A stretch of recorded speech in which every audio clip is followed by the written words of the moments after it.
Good afternoon friends. మరి ఈరోజు మనం చెప్పుకోవాల్సిన అంశం ఏంటంటే మరి బుద్ధ పౌర్ణమి. బుద్ధ పౌర్ణమి అంటే బుద్ధుడు జన్మించిన రోజు.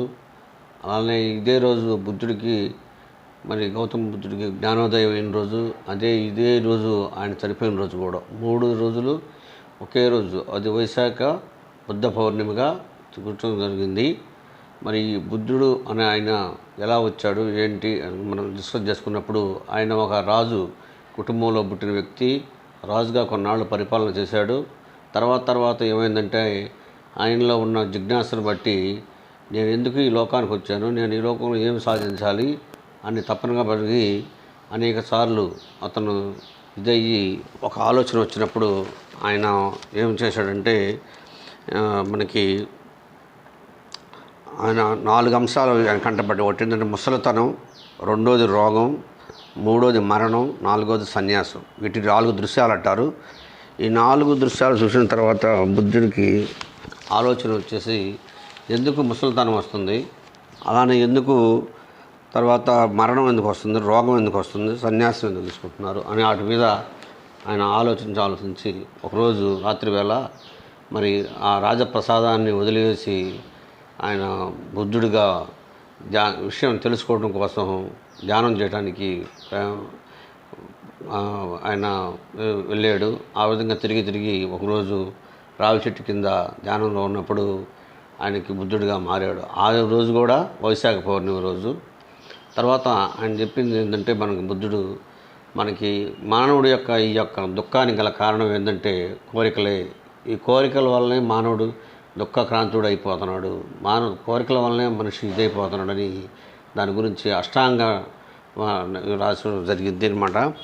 అవేంటంటే, అందులో మనకి బుద్ధుడు 4 దివ్య సత్యాలను లోకానికి తెలియజెప్పాడు. అవేంటంటే, దుఃఖానికి కారణం ఏంటి, దుఃఖం అంతమయ్యే మార్గం ఏంటి, దుఃఖాంతం ఏంటి, దుఃఖం కారణం ఏంటి, దుఃఖం అంతమయ్యే మార్గం ఏంటి, దుఃఖం ఎలా క్లోజ్ అయ్యింది అనే దాని గురించి ఈయన బుద్ధుడు మనకి ఇది లోకానికి తెలియజేశాడు అనమాట. ఇంకొక పైన వాక్యం ఏం చెప్తున్నానంటే, అసలు ధ్యానం అనేది సపరేట్గా ఒక పీరియడ్ పెట్టుకొని ధ్యానం చేయటం కాదు. నేనేం చెప్తున్నానంటే, ప్రతి పనిని ఒక ధ్యానంగా చేయమంటాడు. ప్రతి పనిని ఒక ధ్యానంగా చేయాలంట. ప్రతి పనిని మనం ఒక ధ్యానంగా చేస్తే అందులో మనం దేంట్లో అయినా సక్సెస్ అవుతాం అనమాట. అందుకే మనకి ఏం చెప్తున్నాడు, ఒక గ్రంథంలో ఏం రాసిందంటే, తన పనిలో నిపుణత కలిగిన వాడిని చూసావా, ఆయన మనుషుల ఎదుట కాదు రాజుల ఎదుట నుంచి ఉంటాడని చెప్తున్నారు. కాబట్టి మనుషులు ఇప్పుడు మన్మోహన్ సింగ్ గారు తీసుకున్నాం అనుకో, మన్మోహన్ సింగ్ గారు అనే ఆయన ఒక ఆర్థికవేత్త. ఆయన ప్రపంచ బ్యాంకులో ఒక ఆర్థిక సంబంధమైన ఉద్యోగి, హైయర్ అథారిటీ. అలాంటి ఉద్యోగికి ఆయన ఉన్న టాలెంట్ని గుర్తించి పివి నరసింహారావు గారు ఆయన్ని తీసుకొచ్చి భారతదేశానికి, తర్వాత ఆయన కాంగ్రెస్ పార్టీలో చేరి ఆయనే భారతదేశానికి ప్రధానంగా ఎన్ని సంవత్సరాలు పరిపాలించాడు, భారతదేశానికి ప్రధానంగా 10 సంవత్సరాలు పరిపాలించాడు. అలానే మనకి అబ్దుల్ కలాం గారు కూడా ఉండి ఆయన ఎంతో ప్రయోగాలు చేసి తన చదువులో తన యొక్క పరిశోధనలో ఎంతో ఉన్నత స్థితికి వెళ్ళిపోయి ఆయన భారతదేశానికి ఒక మిసైల్ మ్యాన్గా చేసి మరి భారత రాష్ట్రపతిగా అయ్యాడు. కాబట్టి మనం ధ్యానం అనేది ఈ మధ్య ఏం చేస్తున్నారంటే, ప్రతి ఒక్కళ్ళు పెద్ద ఇదిలాగా ఇది చేస్తున్నారు. కానీ ధ్యానం అనేది ఏం చెప్తున్నారంటే, బుద్ధుడు గారు ఏం చెప్తున్నారంటే, ధ్యానం అనేది మనం చేసే ప్రతి పనిని ధ్యానంగా చేయాలి. ప్రతి పనిని మనం కనుక మనం తీసుకునే ఏ పనైనా, సపోజ్ టీచింగ్ చెప్తున్నాం అనుకో, ఆ టీచింగ్లో మన యొక్క మనం ధ్యానం అంటే బాగా లీనమై పిల్లలకు పాఠాలు చెప్తే పిల్లలు సక్సెస్ఫుల్ అవుతారు. వాళ్ళు మనల్ని కొంతకాలం గుర్తుపెట్టుకుంటారు. అలానే మనం సపోజ్ ఒక వ్యవసాయం చేస్తున్నాం అనుకోండి, ఆ వ్యవసాయం చేసే ఆయన ధ్యానం బాగా కష్టపడి వర్క్ చేస్తే ఆయన నెంబర్ 1గా పంట పండిస్తాడు అనమాట. అలానే ఒక మంచి ఆర్టిస్ట్ తీసుకున్నాం అనుకో, ఆయన ఎవరైతే చక్కగా బాగా ధ్యానంగా చేస్తారో ఒక పెద్ద ఆర్టిస్ట్ అయిపోతాడు. అలానే డాక్టర్ మంచి నైపుణ్యం కలిగిన డాక్టర్ అవుతాడు. అలానే ఎవరైనా సరే. కాబట్టి మనం చేసే ప్రతి పని, ఏ పని అయినా సరే, మీరు చేసే ప్రతి పనిని మీరు ధ్యానంతో చేస్తే మీరు సక్సెస్ అవుతారు అని మనకి బుద్ధుడు అనేది తెలియజేశాడు అనమాట.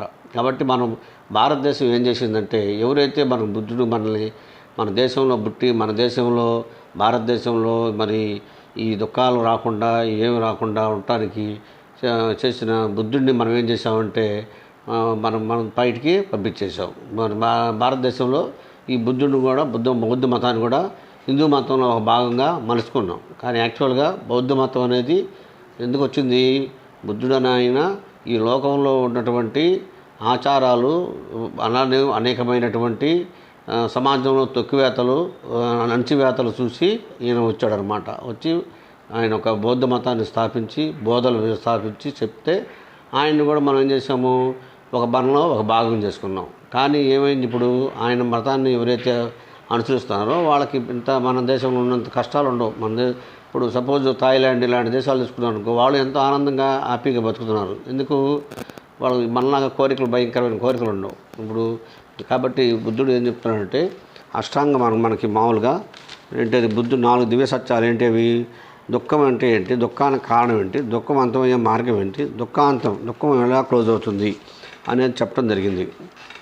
అలానే బుద్ధుడు లుంబినిలో జన్మించాడు. తర్వాత మహాచక్రవర్తిగా బతకలేదు. బతికిన మహాచక్రవర్తి ఉన్నా కూడా ఆయన పరమ సన్యాసిగా మారిపోయాడు. బాహ్యంగా అంతా బాగానే ఉన్న శుద్ధుడు లోపల ఏదో ఒక జిజ్ఞాస, దాని నుంచి ఈయన సిద్ధార్థుడు మనసు అంతర్ముఖమయ్యి మనకి ఒకరోజు జ్ఞానోదయం అయిందనమాట. కాబట్టి ఇక్కడ ఒక వాక్యం చెప్తున్నాడు ఏంటంటే, ఒక ఆయన బుద్ధుని ప్రసంగాలు వినడానికి ఒక వ్యాపారస్తుడు కొడుకులు అక్కడికి వచ్చి కూర్చొని ధ్యానంలో మునిగి ఉండేవాళ్ళు. అప్పుడు వాళ్ళ వ్యాపారస్తుడు ఎవరైతే ఉన్నాడో ఆయన వచ్చి, మా కొడుకులు నీ దగ్గర కూర్చొని సమయాన్ని వేస్ట్ చేసుకుంటున్నారు, నువ్వు చేసేది ఏం బాగాలేదని బుద్ధుడి మీద కోప్పడి ఉమ్మూస్తాడట. తర్వాత 2వ రోజు నా ఎత్తనంతా వ్యాపారస్తుడికి మైండ్ పోయి నిద్రపట్టక ఎందుకు చేశాను ఆయన తెల్లారి పొద్దున్న వచ్చి బుద్ధుడి దగ్గరకు వచ్చి, అయ్యా నేను క్షమించను, నేను చేసిన తప్పే అని చెప్తే బుద్ధుడు అంటాడంట, నేను చేసింది నేను క్షమించను. ఎందుకంటే నిన్ను ఎవరైతే నా మీద చూశారో ఆ వ్యక్తి మారిపోయి ఏమైపోయాడు, ఒక మంచి మనిషిగా మారిపోయాడు. కాబట్టి నేను క్షమించను, నేను తప్పు చేయలేదు, నీ ఒక ప్రాయశ్చిత్తం వచ్చింది నీకు, ఇల్లు అని చెప్పడం జరిగిందనమాట.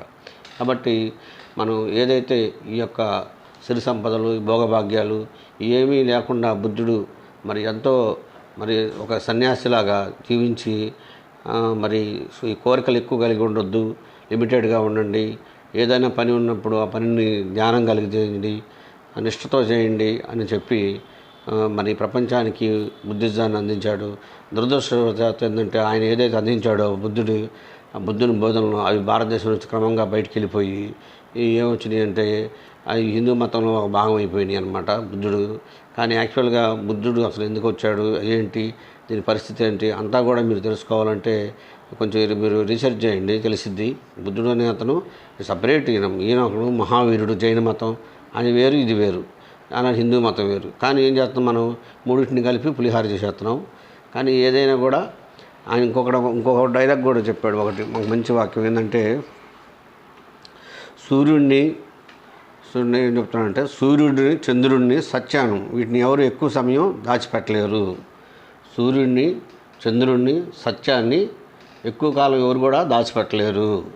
మనం ఎంతకాలం దాచిపెట్టామో ఏదో ఒకరోజు బర్స్ట్ అయ్యిద్ది అనమాట. కాబట్టి సూర్యుడిని, చంద్రుడిని, సత్యాన్ని మనం దాచిపెట్టలేం. సత్యం అనేది ఏదో ఒకరోజు బయటకు అనేది వచ్చింది. కాబట్టి మనం బుద్ధుడు చెప్పిన బోధనలు మనం అనుసరిస్తూ మనం ఏదైతే ఉన్నంతలో సుఖంగా ఉండటానికి, సుఖం అంటే ఏంటి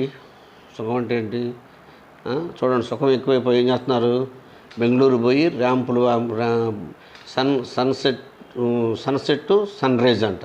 సన్సెట్ టు సన్ రైజ్ అంటే సాయంత్రం 6 నుంచి ఉదయం 6 దాకా, అంటే 12 గంటల పాటు కజరారే అంట. అది చాలక డ్రగ్స్ ముందు చాలక ఇప్పుడు జనాలకి ఏమైందంటే డ్రగ్స్ అలవాటు ఆడుతున్నారు. కాబట్టి ఇంకొకటి ఏం చేశాడు, డబ్బులు ఎక్కువ పోర్షే కారు తీసుకొని రోడ్డు మీదకి పోయి 2 చంపేశాడు. దానివల్ల ఏమైంది, వాళ్ళ నాన్న తీసుకెళ్ళి జైల్లో పెట్టారు. కాబట్టి కోరికలు అపరిమితంగా ఉండటం వల్ల నియంత్రత లేని, అక్కడ డైలాగ్ కూడా ఒకటి ఉంది, ఒకటి మంచిది చెబుతానండి. ఏమంటాడు,